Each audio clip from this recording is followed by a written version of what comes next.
The Innovation Awards, they illustrate something that's, I think, more important than it may seem right on the surface. It's our observation that the dynamics of business that created prosperity have created great human prosperity, wealth, and health, in fact, since the dawn of the Industrial Revolution, are probably running up against some challenges that the traditional mechanisms of business may not be equipped to solve. There's the simple matter that eventually, sometime in the not too distant future, the total number of customers, or at least the growth rate in the total number of customers out there, is going to have to moderate. And we've had that to rely on really ever since we've been measuring. There have been more customers every single year, lots more customers. That's going to have to moderate. And when that happens, we're going to have to find ways of creating prosperity, ways of defining value, other than how many things, how much can we create for how low a price. That's the enterprise in which you are engaged. That's the enterprise in which the Innovation Award winners excel. And again, why I'm just super proud to be a part of all this and excited to hear more about them. What you may already know is Tevis Howard is the founder of KOMAZA, an enterprise dedicated to celebrating sustainable economic opportunities for farmers living in Africa's semi-arid regions.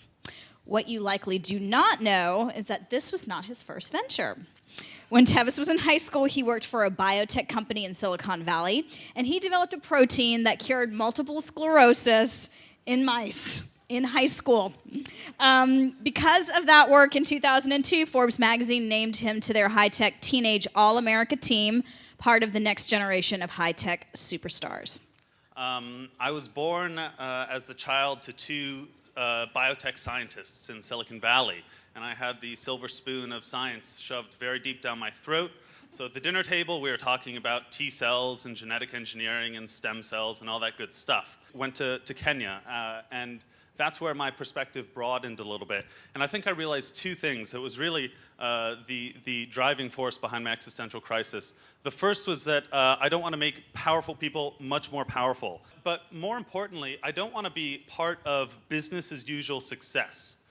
So science and technology are achieving amazingly awesome things. And they will continue to do that for the next 20, 50, who knows how long. And so it sort of brings the adage to mind that in a rising tide, even shit floats. And quite simply, I do not want to be a piece of floating shit. I've got enough insecurity that I want to have an attributable, unique impact on this planet. So KOMAZA is a company working to get farmers out of poverty. And we're targeting farmers who are living on dry lands. They are subsistence farmers trying to grow food on a vast, endless sandbox that gets no rain. And it's really hard to grow food there. And so because they can't grow enough food, they go and they cut down indigenous trees from their environment, they process that into charcoal, and then they sell that in towns for some money. And that deforestation is causing extreme erosion and localized climate change, which makes farming even harder. So this isn't business as usual looks awesome for the foreseeable future. This is business as usual looks like death for billions of people. 2.1 billion people live on dry lands, so little known fact. And so what KOMAZA does is sort of just turn that around a little bit. We plant trees with farmers, and we help them maintain those trees, and we provide a lot of training so that they can grow the best trees in the world. Our trees grow faster than anyone else. And when these trees are mature, we chop them down and we manufacture wood products. And when we sell these wood products, we're able to return truly unprecedented income to farmers. We're talking about multiplying their income 5-fold over a decade, which is rather unprecedented in the field, creating a sustainable supply of wood so that we no longer have to chop down indigenous trees to meet market demand, and also generating some pretty awesome returns for our company. So we've got 2,000 farmers, 250,000 trees. Our goal is to be the largest forestry company in Africa, and everything is aligned in terms of wood product demand, willing farmers, and I think even investors who want to move into this space, that we've got a really interesting market failure here. And KOMAZA is trying to rise up and meet the opportunity.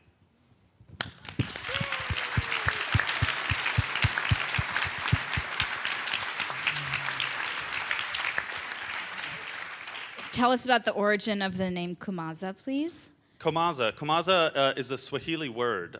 So it comes from kukoma, which means to mature or to grow. And then it's a really interesting language, Swahili. When you put an infix, the Z, in between the last two A's of any verb, it means to make that verb happen. So KOMAZA means to make the process of maturing or developing happen. So it roughly translates into promote development and encourage growth. All Thank you.